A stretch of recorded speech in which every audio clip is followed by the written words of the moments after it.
Many people have had their lives turned upside down this year. We are living with insecurity and many forms of distress brought about by a year of absence, pain, and loss. Some have lost their jobs, students have lost social contacts, children have missed school, others mourn the loss of loved ones. And all of us have lost something of a more carefree experience of daily life. In the midst of uncertainty and facing change, we may well find ourselves in need of restoration. We know it is God's intention to give rest, security, and space in which to flourish. But we also know that many live without the basics they need to survive, and all of us have had some experience of deprivation this year. What has the gospel story, the Christmas story, got to say to us this year?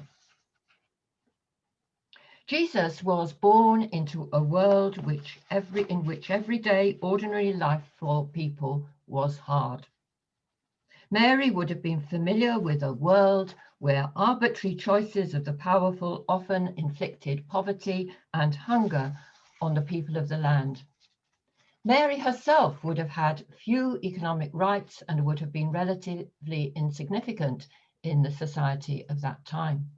And yet, God's extraordinary breaks into her ordinary and completely transforms it.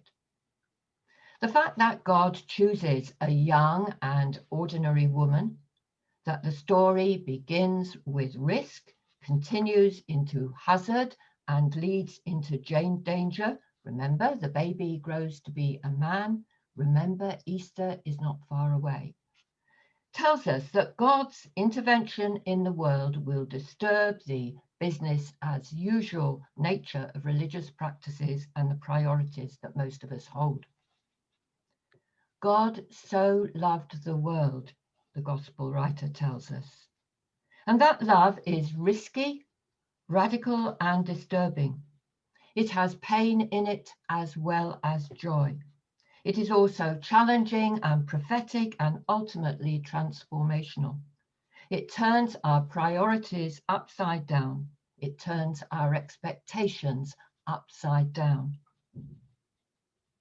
COVID-19 has shone a spotlight into the everyday struggles of people, of those people who are on less than the minimum wage, people with no job security or no job at all, people with no hope of owning their own home, on hungry children, on the vast numbers of families in poverty, on abusive home situations, and on the gap between North and South, and even, I think, between young and old.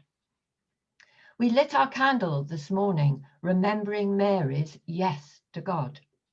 And I wonder what it might mean today to say yes to a world where the hungry are fed, yes to a world where wealth is more fairly shared, to say yes to the radical and transforming love of God. As disciples of Jesus today, isn't this our calling? To share this love and to work with God that the light of Christ may shine in the dark places of our world. I believe we have learnt much about ourselves and about our world during the past year. It is my prayer that as we move through this crisis, and we will, we may be wise and prayerful in the decisions that we make. We may be kinder to one another and more thankful for the good things that we have, and indeed for the very gift of life itself. So may God's kingdom come and his will be done, even here and even now. And so we bring our prayers this morning.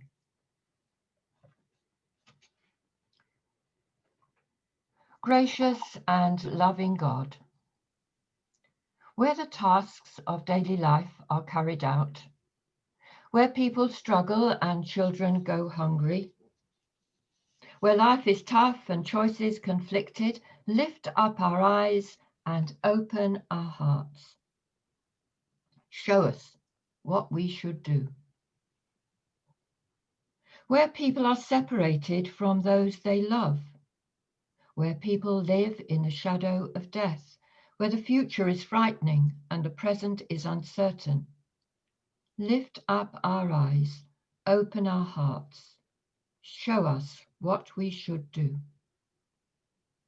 In our schools and homes, with our friends and families, in the absences that stretch between us, lift up our eyes, open our hearts, show us what we should do.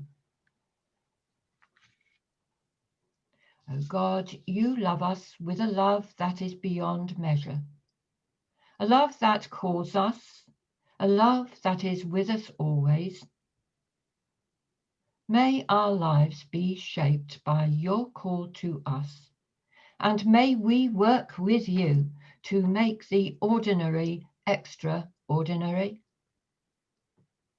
Lift up our eyes, open our hearts, show us what we should do.